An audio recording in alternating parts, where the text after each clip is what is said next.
Falta de mão de obra nas grandes cidades.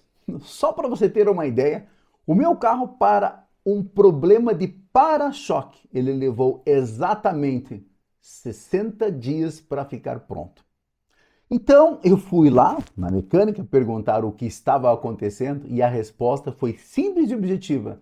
Não tem gente para trabalhar nas fábricas, não tem gente para trabalhar na parte da mecânica, na parte do conserto direto. E simplesmente o que o mercado está vivendo é um princípio de colapso de mão de obra. Eu saí dali e comecei a fazer uma análise melhor, porque eu já tinha visto um vídeo ou outro na internet, as pessoas comentando sobre essa questão de falta de mão de obra que existe hoje nas grandes cidades. E eu comecei a pensar um pouco mais sobre isso. Todo mundo tem uma opinião, a opinião sem dúvida nenhuma varia, tanto o pessoal da direita como da esquerda, ou o pessoal do centro também tem suas opiniões.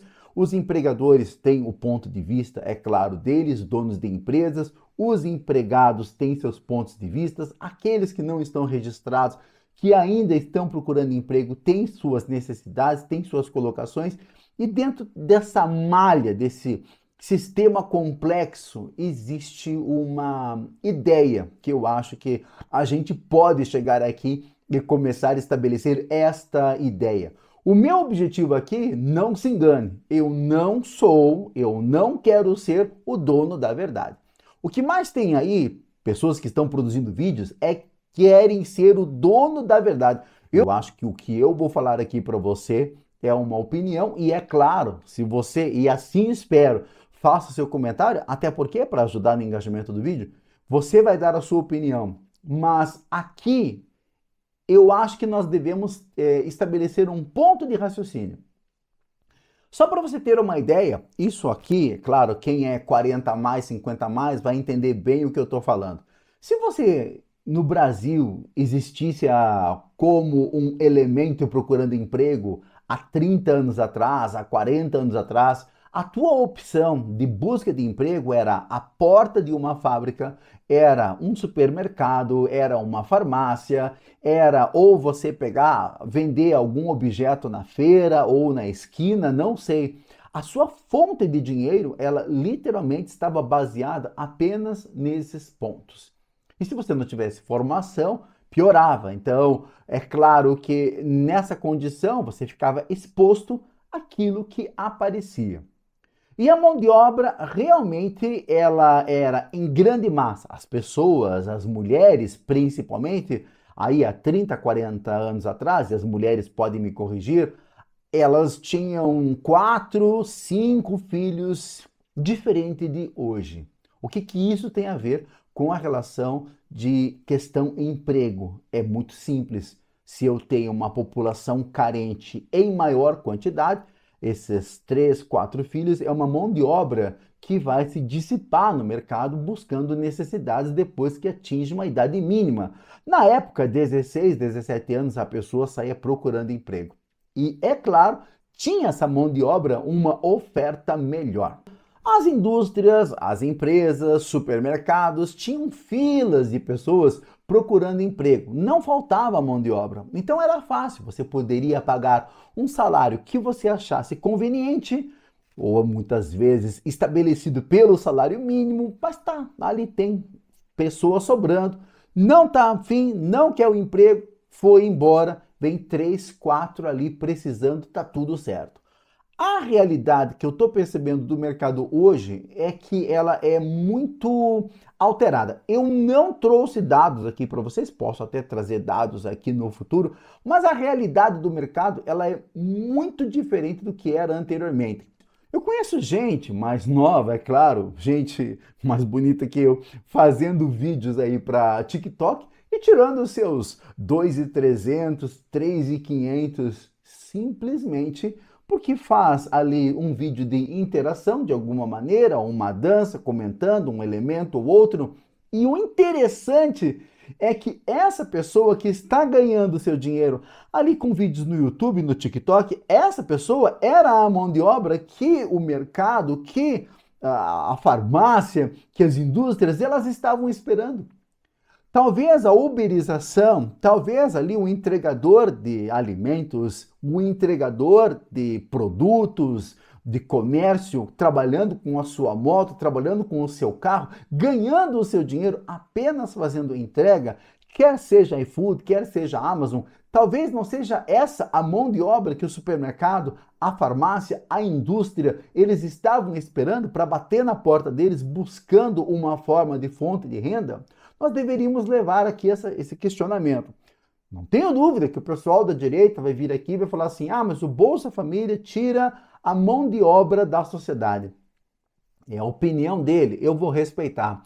Eu acho que jogar nas costas do Bolsa Família que existe uma falta de mão de obra e esquecer que existem opções de ganho hoje, como a uberização, como, por exemplo, produção de vídeos, produção de materiais digitais, é justamente você ir para um campo, digamos, um pouco mais fechado no seu ponto de vista.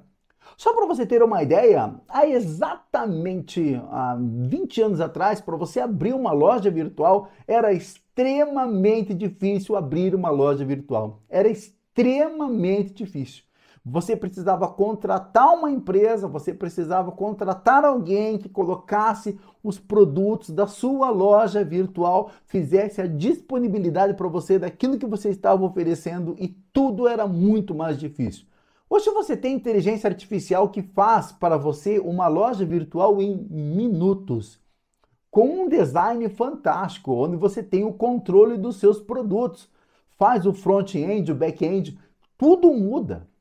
Hoje você tem, por exemplo, a possibilidade, só para você ter uma ideia, de produção de material digital, não somente relacionado a vídeo, mas a imagem, mas a questão de músicas, que é totalmente mais fácil e fazendo com que essa pessoa possa produzir infoprodutos e possa simplesmente melhorar aquilo que ela está oferecendo para alguém em questão. Talvez não seria esse momento de nós imaginarmos que os empresários não precisassem mudar a estratégia de como atrair essa pessoa, porque essa pessoa, vamos incluir aqui também aquele que está no Bolsa Família, não sei, mas essa pessoa que está trabalhando na moto, essa pessoa que está trabalhando, fazendo o seu infoproduto, fazendo o seu mercado pessoal através do sistema digital, talvez não seria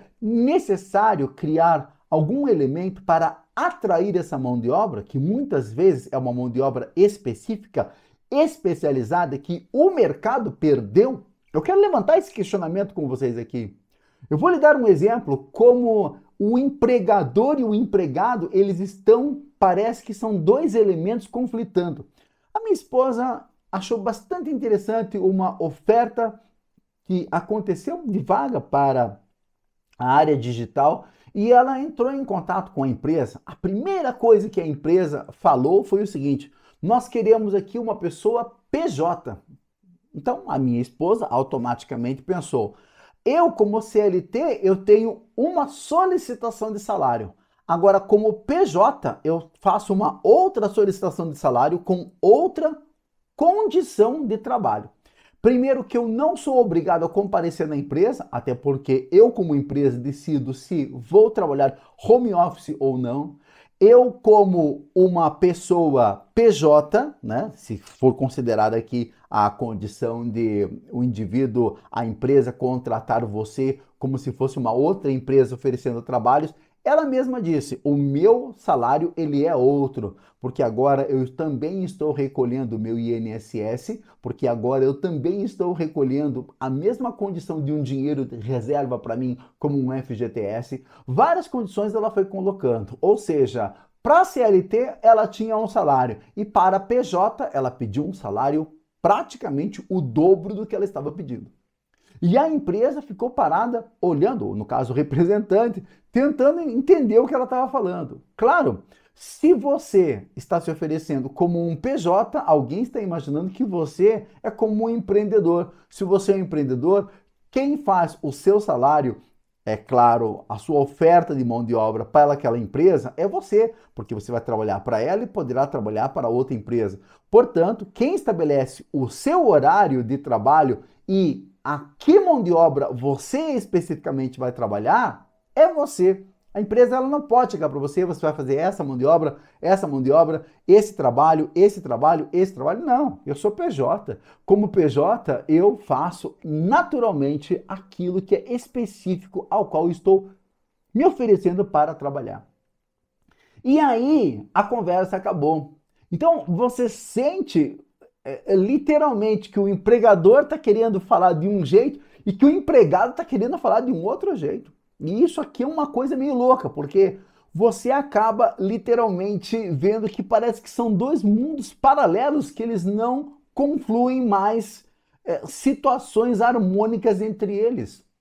E isso se torna, dentro do ponto de vista, você fizer uma análise, o que está acontecendo com a falta de mão de obra hoje é literalmente o que parece, é o meu ponto de vista, parece que os empregadores, eles estão ainda na década de 80 oferecendo o mesmo tipo de trabalho, o mesmo tipo de condição para o empregado, sem nada mais a acrescentar. E me parece que, da visão deles, o empregado tem a obrigação de entender, engolir e aceitar isso. Será que é assim que nós deveríamos ver? Será que seria esse o ponto de vista? Eu estou fazendo esse vídeo aqui justamente que é para trocar ideia com vocês. Eu tenho certeza que se você já chegou até aqui, tá com a corda no pescoço para falar um monte de coisa para mim. Tanto positivo como negativo, dando o seu ponto de vista, é claro. Mas o importante que eu acho, e que colocando para fechar o vídeo, nós estamos vivendo parece que sociedades paralelas, a sociedade do empregador e a sociedade do empregado. E aí, o que é que você me diz?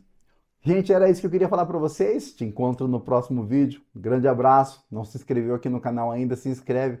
E de repente, se você gostou desse vídeo, eu faço um outro cenário aqui mais fechado, né? Tô em casa, mas aí a gente vai conversando. Grande abraço, pessoal. Até mais. Tchau, tchau.